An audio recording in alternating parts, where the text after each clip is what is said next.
దొరికాయి దొరికాయి, బంగారు కాసులు దొరికాయి. సాధు పొంగవుడు నిజమే చెప్పాడు, అద్భుతం జరుగుతుందని. దొరికాయి, బంగారు కాసులు దొరికాయి.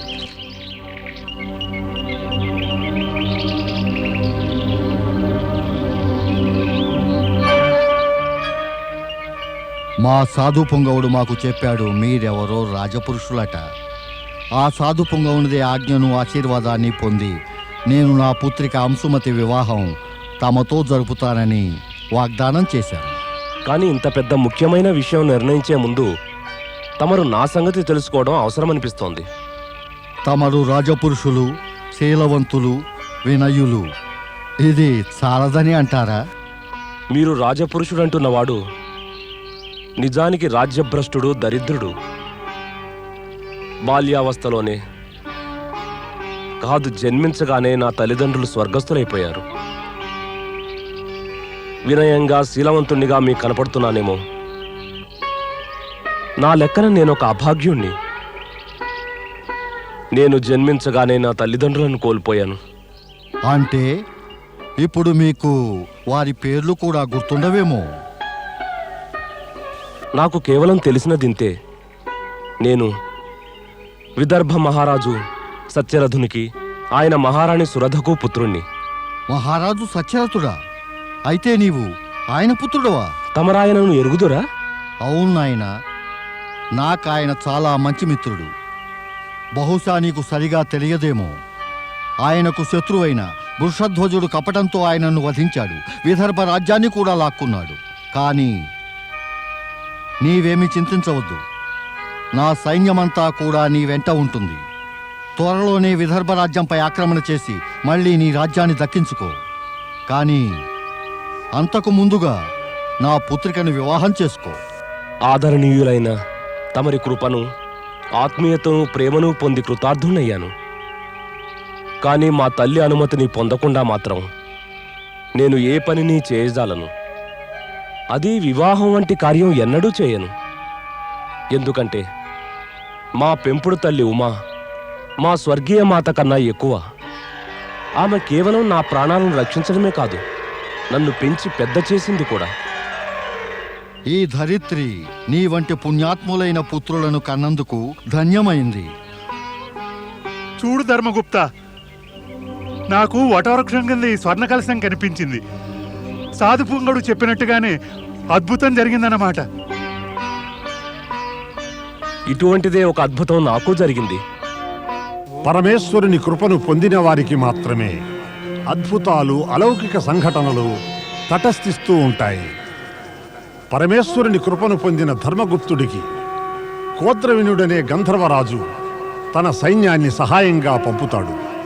ధర్మగుప్తుడు విదర్భపై ఆక్రమణ చేస్తాడు. కానీ విదర్భకు రాజైన వృషధ్వజుడికి ఇదంతా జరిగినట్టు తెలియక స్త్రీలోలుడై మధుపానం చేస్తూ ఉంటాడు. ఎంత బాగుంది, ఏం సుందరి! మహారాజా, మహారాజా, మహారాజా, అనర్థం జరిగింది మహారాజా. ఇంకా ఏమేం జరిగింది మా మంత్రి? వినాశము జరిగింది మహారాజా. ఇంకా సర్వనాశనం జరగడం ఒక్కటే తత్వం మహారాజా. ఏమిటి నీ వంటున్నది మా మంత్రి?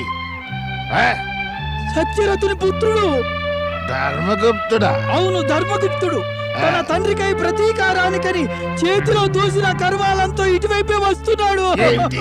మరి దూసిన మా కరవాలాలు ఎక్కడున్నాయి? ఎక్కడున్నాయి? వృషధ్వజ, నా తండ్రి హంతకుడా, నీకిప్పుడు కరవాలమెందుకు? నా సైన్యం విదర్భ రాజ్యం పైన, నీ రాజ్యం పైన సంపూర్ణాధిపత్యం పొందింది. ఇక నీవు చేసిన దానికి ఫలితం అనుభవించవలసిందే. కాపాడండి, కాపాడండి, కాపాడండి! నాకు ప్రాణదానమయ్యండి, ప్రాణదానమయ్యండి నాకు. నీవు చేసావా పని? నీవా నాడు క్షమించావా? నీవు చేసావా ప్రాణదానం? ఇతరులు ఏం చెయ్యాలని నీవు ఆశిస్తున్నావో ముందు నీవే అది చేయవలసి ఉంటుంది వృషధ్వజ.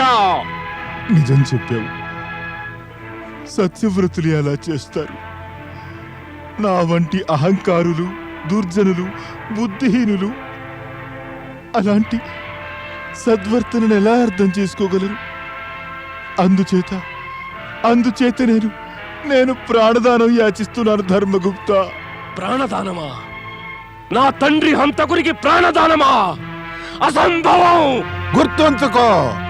గుర్తుంచుకో ధర్మగుప్త. హత్యకు ప్రతి హత్య అనేది హంతకులు, నీచ ప్రవృత్తి గలవారు చేస్తారు. శివభక్తులు చేయరు, ధర్మగుప్తుడు చేయడు. నాకు ప్రాణదానమయ్యి ధర్మగుప్త, నాకు ప్రాణదానమయ్యి. ఇస్తాను. నేను నీకు ప్రాణదానమిస్తున్నాను. కానీ నాకు వాగ్దానమియ్యి.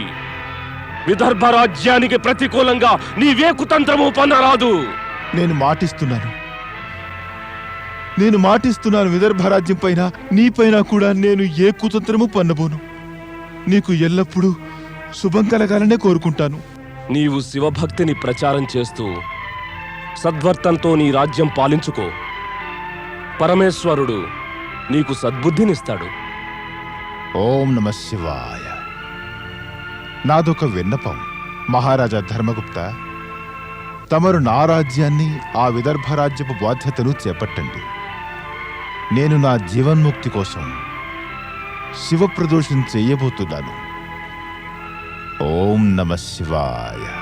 విదర్భ రాజ్యపు మహాజనులారా, గత కాలంలో ధర్మగుప్తుని తండ్రి అయిన సత్యరథుడు తాను ప్రదోష వ్రతం పూర్తి చేయనందువల్ల ఆయన వధ జరిగింది. ఆయన రాజ్యాన్ని కోల్పోయాడు. ఇప్పుడు ధర్మగుప్తుడు తాను ప్రదోష వ్రతం చేసినందువల్ల ఆ రాజ్యాన్ని మళ్లీ పొందగలిగాడు.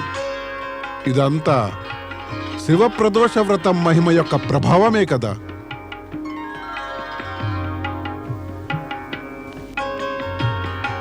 విదర్భరాజు మహారాజు ధర్మగుప్తునికి జై! విదర్భరాజు మహారాజు ధర్మగుప్తునికి జై! విదర్భరాజు మహారాజు ధర్మగుప్తునికి జై! ఈ శుభ సమయాన నేనిదే ప్రకటిస్తున్నాను. త్వరలోనే నా పుత్రిక అంశుమతి వివాహం మహారాజు ధర్మగుప్తునితో వైభవోపేతంగా జరుగుతుంది.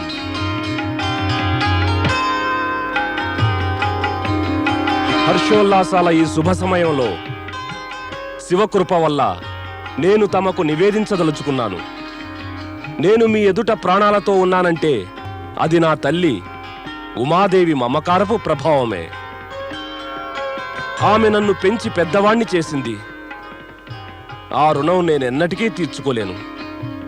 కానీ ఉపకారం వల్ల నా శిరస్సు సదా ఈమె చరణాలకు మ్రొక్కుతూనే ఉంటుంది.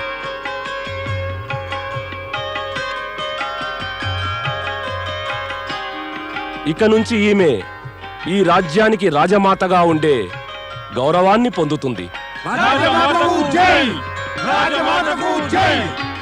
నా సోదరుడైన శుచివ్రతుడు రాజ్య పాలనలో నాతో సంపూర్ణంగా సహకరిస్తాడు.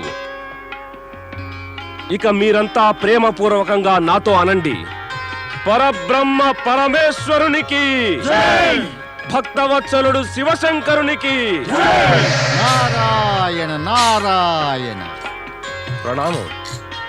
ఇదంతా పరమేశ్వరుడు పార్వతీమాత కృప యొక్క ప్రభావమే. గతంలోని అన్ని దుఃఖ సంఘటనల వల్ల మనం నేర్చుకోవలసింది ఏమిటంటే, మనం శివప్రదోష వ్రతాన్ని ఎన్నడూ కూడా విడనాడరాదు. దేవర్షి నారదులు నిజం చెబుతున్నారు. నేనిప్పుడు ఇదే ప్రకటిస్తున్నాను. మన రాజ్యంలో ప్రతి గ్రామంలోనూ మేము శివాలయాలను నిర్మిస్తాం.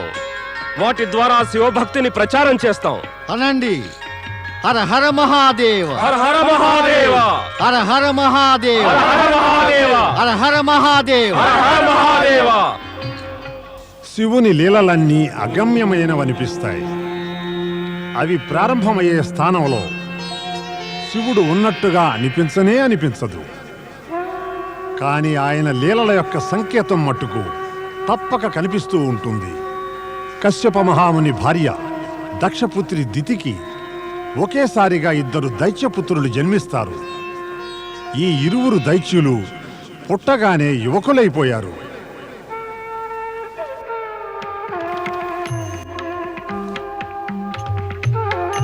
ప్రణామం మాత.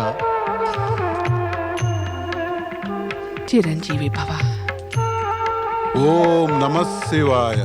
స్వామి, చూశారుగా సూర్యులైన మన పుత్రులను శక్తివంతులైన దైత్యులుగా రూపొంది జగతిలో మనకు ఎంతో పేరు తెస్తారు. ప్రణామం పితృదేవా. ఆయుష్మాన్ భవ. శుభమస్తు. స్వామి, శీఘ్రమే వీరికి నామకరణం చేయండి.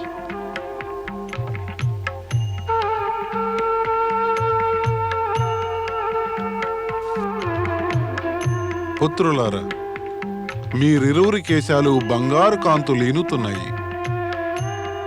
మీ ఈ పేర్లతో బంగారం అంటే హిరణ్యంతో ఆజన్మ సంబంధం ఉంది. అందుచేత మీ ఇరువురి పేర్లు హిరణ్యంతోనే ఆరంభం కావాలి.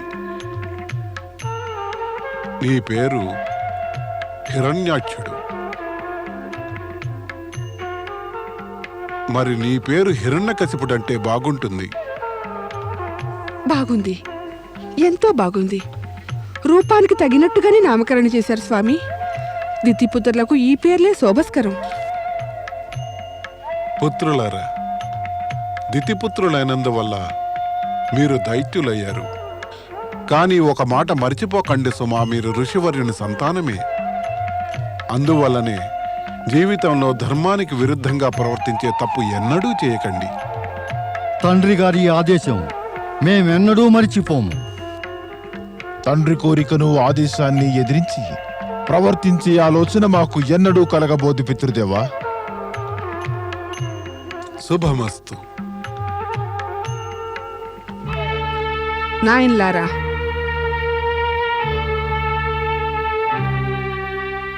మీ తండ్రి కోరికను ఆజ్ఞను అనుసరించి ప్రవర్తించిన మీరిరువురు మీ తల్లి ఆశయాలను మాత్రం మర్చిపోకండి. నేను మీ ఇరువురి నుంచి ఆశించేది మీరు ముల్లోకాలపైన విజయం సాధించి స్వర్గానికి అధిపతులు సామ్రాట్టులు కావాలి. అంటే ముల్లోకాలపైన మీరే రాజ్యం చేయాలి. అలాగే మాత, తప్పక చేస్తాం. మేం ముల్లోకాలపైన విజయం సాధిస్తాం. అవునమ్మా, మేము మీ కోరికను ఇచ్చను తప్పకుండా నెరవేరుస్తాం.